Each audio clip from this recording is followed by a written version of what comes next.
Okay, so this is the second lecture in the series on the problem of evil. Let's see. I'm just going to whip through a few things just to make sure we're all on the same page. Okay.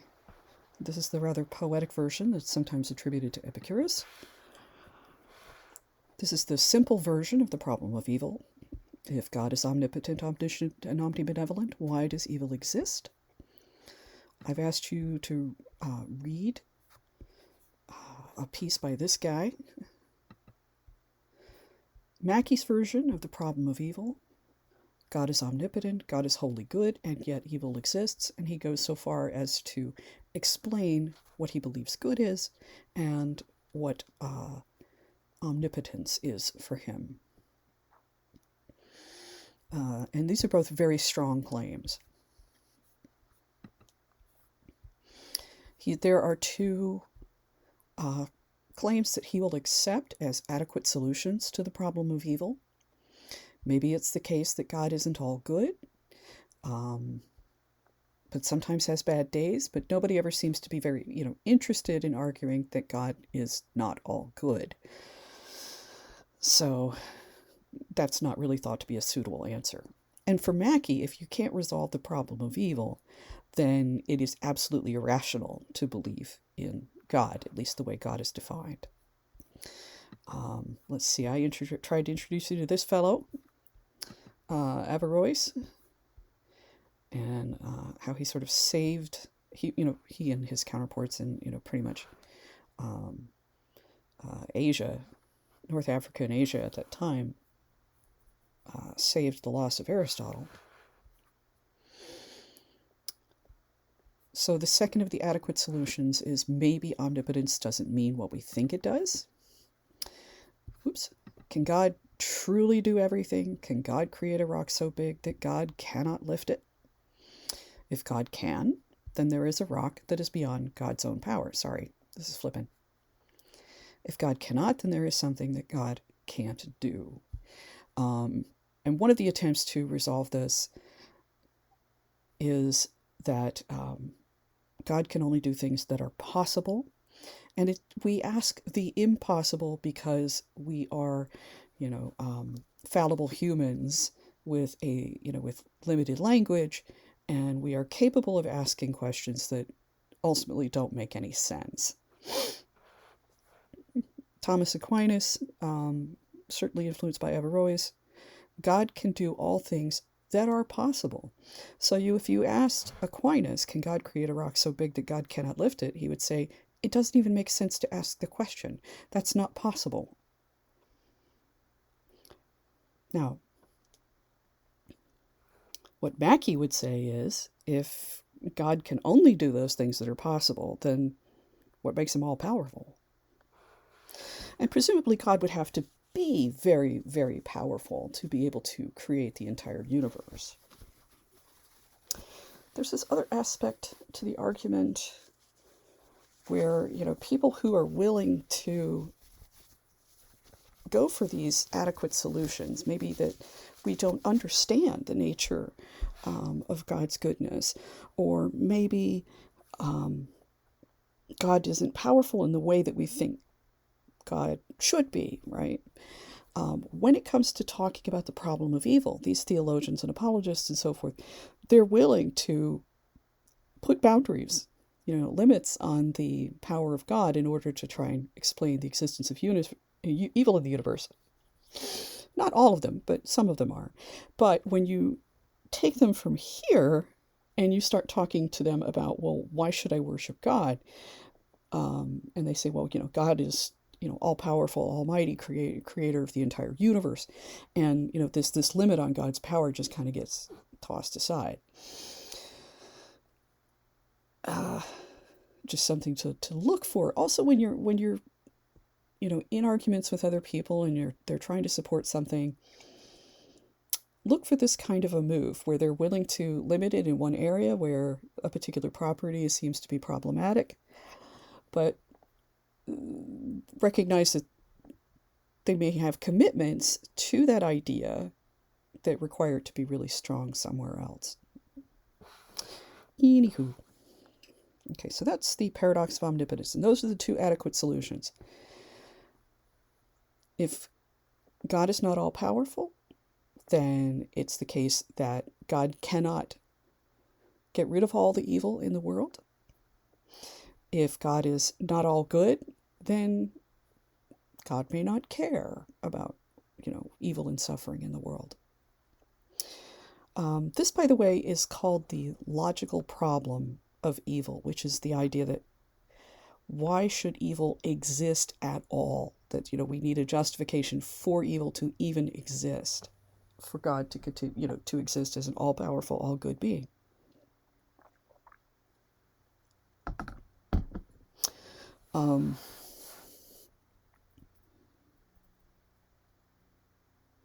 Okay.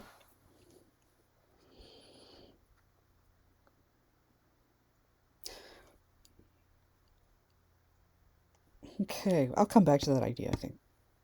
So the next person I wanted to introduce you to is Gottfried Leibniz, 1646 to 1716. He was a contemporary of Hobbes, I believe, a contemporary, of course, of Newton, and a contemporary of Descartes.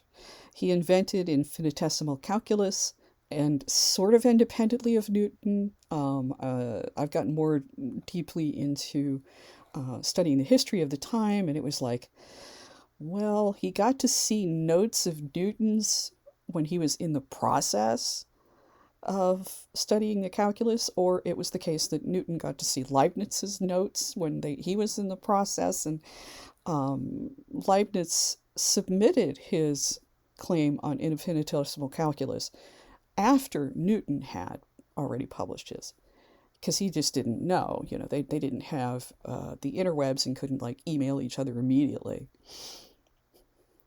Stop the presses. So that turned into a really nasty debacle. But anyway, they both pretty much came up with it independently.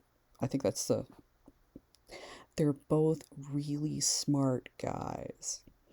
Leibniz also invented calculating machines, including the Leibniz wheel. He was a German, I believe, kind of a diplomat of a sort. Liked to travel around a lot. And he really dedicated most of his life to trying to resolve political issues that stemmed from the Protestant Catholic split. Okay.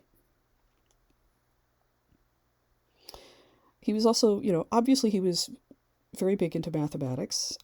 He hoped that one day we would be able to develop our understanding of psychology and our understanding of ethics such that when it came to having a disagreement over such things, that we could sit down, instead of saying, let us discuss this, we would say, let us calculate what the correct thing is or was to do. It's an interesting ideal. So Gottfried Leibniz also spent a lot of time and a lot of ink trying to resolve the problem of evil. And some other interesting things we'll get into later. But when it comes to mind-body dualism,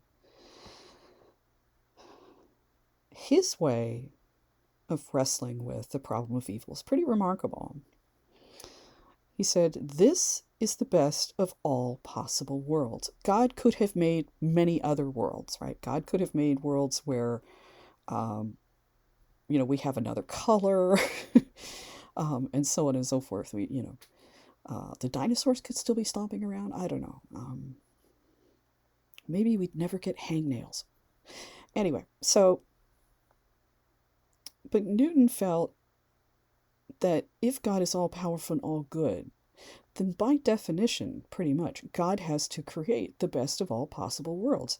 So if it's the case that there is kind of suffering someplace, there's a famine, there's a disease, and there's a storm or a volcano, what have you, to fix that so it wouldn't, harm anyone, would probably require doing much, much worse things to other people. That this is just really is the best as it can be.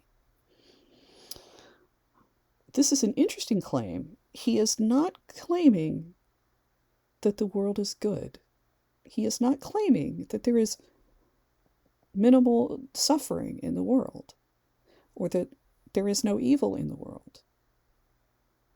He is just claiming that the world is as good as it can be, given the nature of the world itself, and given the nature of God. If God, is truly all good and all powerful, this must be the best of all possible worlds, because God would have only brought about the best of all possible worlds. It's a logical claim. It's not an empirical claim. He's not saying that the world is great.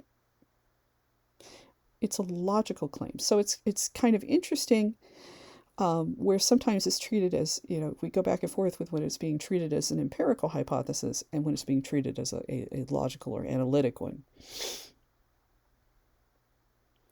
So a lot of people have misunderstood Leibniz on this call. Voltaire was one. He wrote Candide to make fun of Leibniz and some other people, that they were called the optimists, who advocated for this being the best of all possible worlds. It's part of what's churning and burning in the Enlightenment.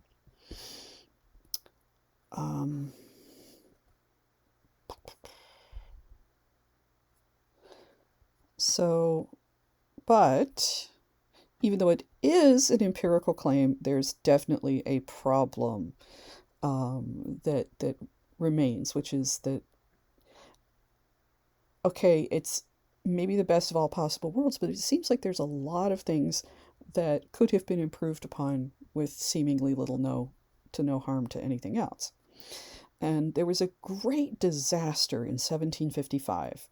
There was an earthquake in Lisbon. I think it was, retroactively, of course, measured at something like 9.6 on the Richter. A tremendous one that was, right off the shore of Lisbon, Portugal. This major port. And this was one of the biggest, most important cities in Europe at that time. So at like 9:15 in the morning, this was on November the 1st, so it's a day where people are going to go to Mass.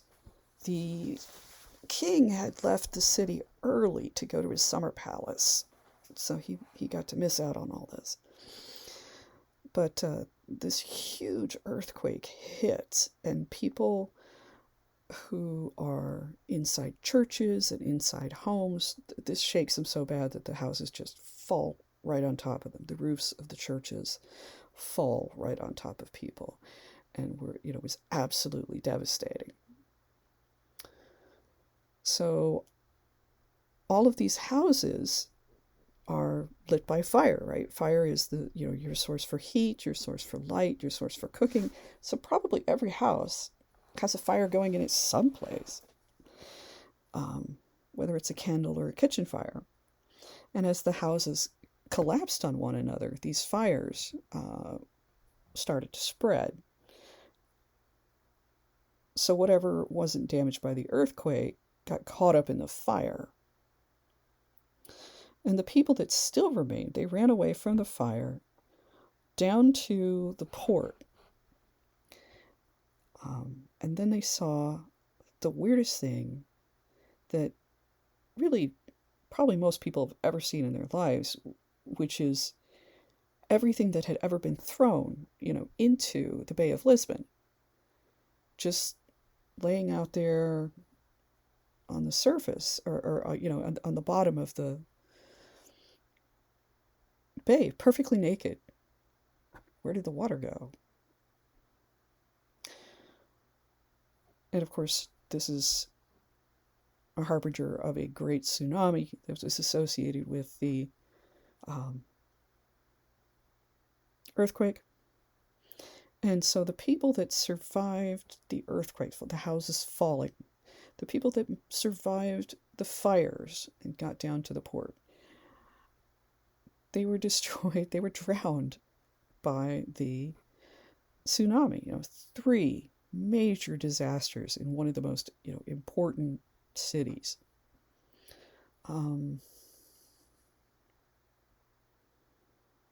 it would be like devastating, ripping apart and destroying, flattening, say Paris, in with regard to our relationship to cities in the world. Just countless priceless works of art were lost. It was just unbelievable. And it's 3 disasters, one on top of another. 80% of the buildings were destroyed.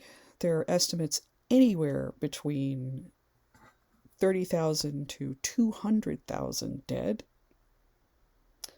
And this made a very big impression on people at that time. Now, they didn't have the internet, but they did have, letters and newspapers and so forth. And they were able to transmit information to one another, and this was a big deal.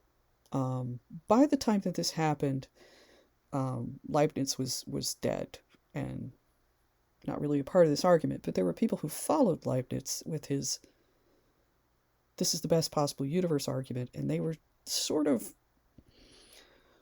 given this really stark example that moved a lot of people emotionally, profoundly, into maybe believing that that's not a great argument. Even though it's a logical claim, you have to say, yeah, maybe by definition this is the best of all possible worlds, but surely, God, with God's power and God's wisdom, right, and God's love, could have created a slightly better disaster, right? Ameliorated some of this. You can imagine that, if they had a rain at the time, that might have prevented the cities from the buildings from really getting on fire. May have saved more people from the tsunami and the fire, of course, because they are not tempted to run down to the pier. And given that that's the case, so in Leibniz's thinking, if this is the best of all possible worlds, if God had moved that center of the earthquake someplace else, let's say out where, out in the middle of the Gobi Desert, for instance, or in the Sahara where nobody lives, not really going to have much of an impact on the wildlife there because there ain't that much of it. The thinking is by Leibniz that something else much more devastating would have had to happen. Okay, so that is Leibniz's attempt to deal with the problem of evil. Yeah, a lot of people misunderstand this argument and treat it like it's an empirical argument, and they go, Leibniz, have you lost your mind, right? Here we are all pinned at home with a pandemic. Surely God could have done something better. Okay. So next we're going to get into a series of arguments. They're called theodicies. They are sometimes apologies as well. And these are arguments that are intended to resolve the problem of evil. And I mean resolve the problem of evil. Sometimes people make a distinction between theodicies and defense. May or may not get into that. And the people that engage in theodicies in this work trying to resolve the problem of evil are called apologists. An apologist in this context is a defender of God. Suffering and evil is, okay, so first theodicy is the greater good. Suffering / evil is needed to help people achieve their potential.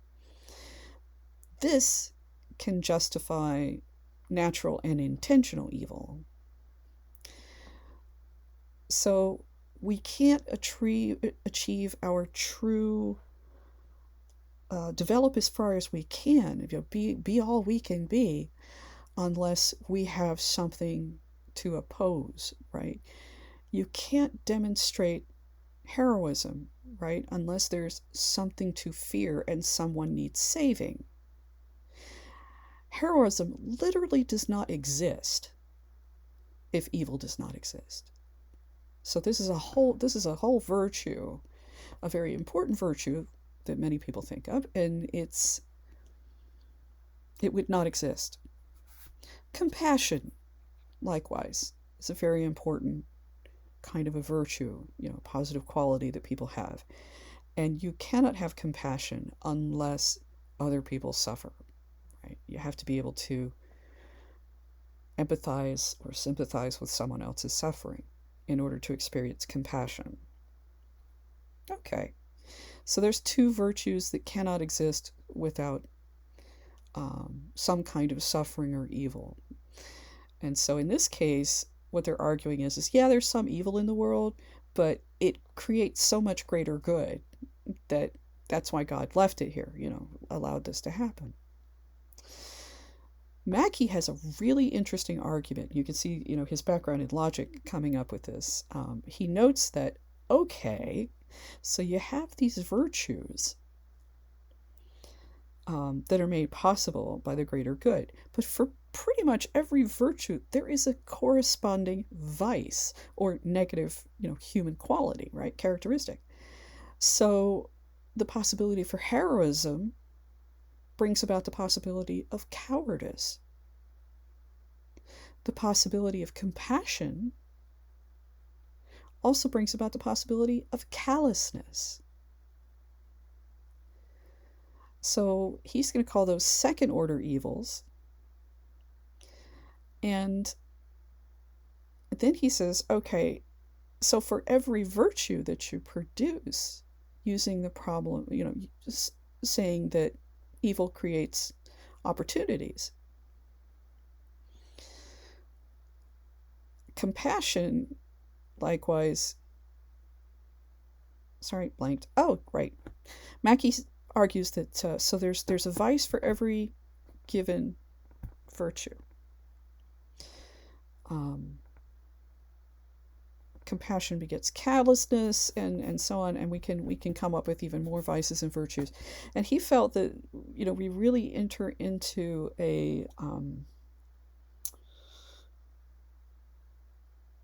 sort of an infinite reflex problem where there's no we're going to have secondary and then tertiary goods and tertiary evils and quaternary goods and quaternary evils, and so on, and there's no bottom to it,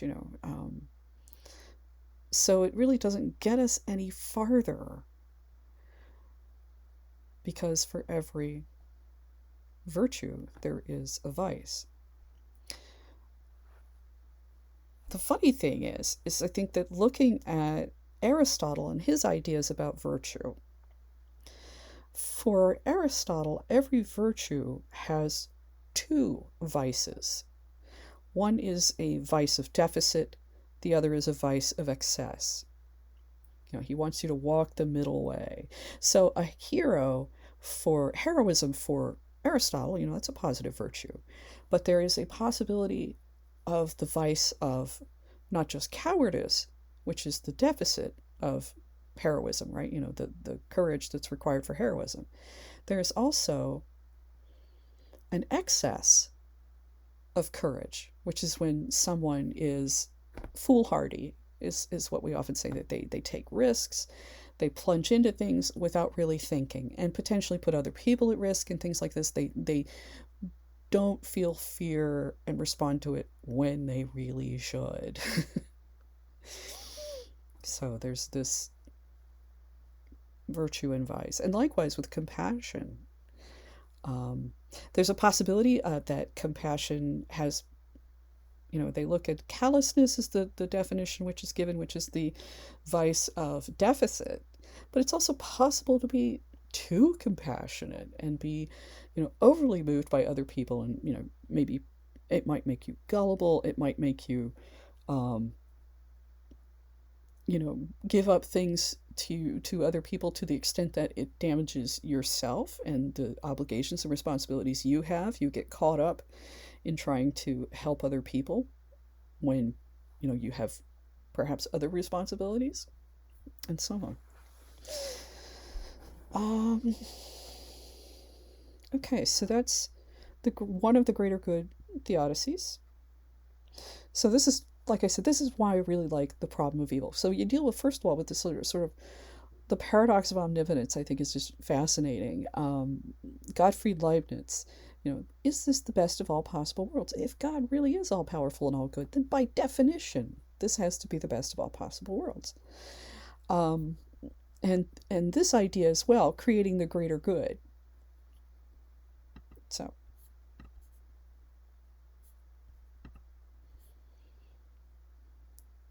Okay, this is thought to be the most persuasive of the theodicies, that we cannot have truly free will without some kind of evil or suffering existing in the universe for that to be possible. And there's really 2 points to this. One is that evil is due to human free will. It's because we're free. The evil that exists in the world and the suffering that's created in the world comes from us and our decisions. And then there's a sense in which we aren't truly free unless we have evil possibilities or decisions. We have to have the ability to turn away from God, to make turning to God meaningful, right? Loving God is only meaningful if there's a possibility of not loving God. Okay, so we cannot truly be said to be allowed to choose if there is no possibility of evil choice. But it limits God's power, right? If God is truly all-powerful and all good, letting humans choose evil and thus cause evil is sort of an infringement on God's power. This argument also doesn't resolve what we call natural or non-moral evil. And really the earthquake is an example of that, where this was not anybody's mistake, right, that we can identify. Earthquakes are usually typically mentioned as examples that are, something that's nobody's fault, right? These are natural evils. But, given the relationship between fracking and some of these earthquakes, minor earthquakes and things, I don't think that's quite as true as it once was. So Stephen Law and Mackie also, they have their response to the free will theodicy is a little interesting. They say that if God is really all-powerful, then God could make us just naturally good, be good. We would make choices between good and better rather than good and evil. It would never enter our minds, no matter how much we had been standing in line, right?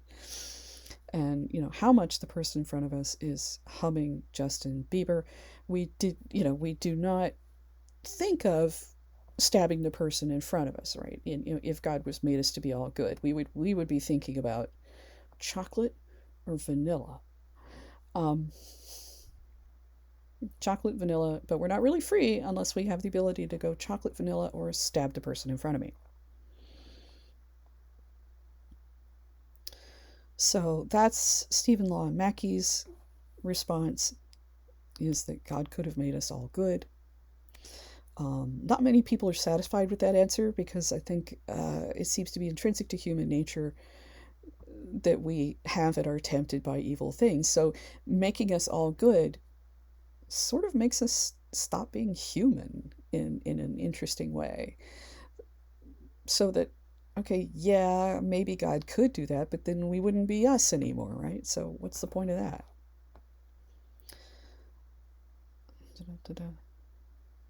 Okay. All right, I'm going to stop here, and we'll do the last of it as another lecture, just for sanity's sake.